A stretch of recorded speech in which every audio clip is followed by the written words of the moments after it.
So, అంటే దీన్ని చాలా వరకు ఊర్లలో చూస్తూ ఉంటాము. అలాంటి వచ్చేటప్పుడు హ్మ్.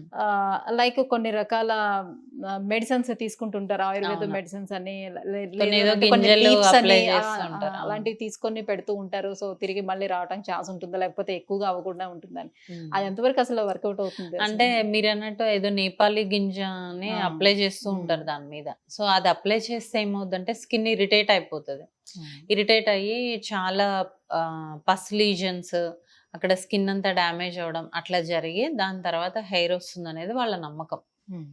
సో, కానీ అలా అలా అప్లై చేయడం వల్ల ఏంటి అదర్ స్కిన్ కండిషన్స్ ఇట్లాంటి ఇరిటెంట్ కాంటాక్ట్ డెర్మటైటిస్‌లు, ఎగ్జిమాలు ఎక్కువగా పస్సున్న లీజన్స్ రావడం, ఇన్ఫెక్షన్స్ ఓకే. రావడం అనేది జరుగుతది. సో, అట్లాంటి రెమెడీస్ ఫాలో అవ్వకుండా ఉంటేనే బెటర్. సో, ఆ ప్లేస్‌లో ఏమైనా ఇరిటేషన్ లైక్ అలాంటిది ఏమైనా ఉంటుందమ్మా? జనరల్‌గా. వాళ్ళకేముండదు. అసిమ్ప్టమాటిక్ ఉండదు. ఇచ్చింగ్ గాని అసలు ఉందని గూడా చాలా మందికి తెలీదు.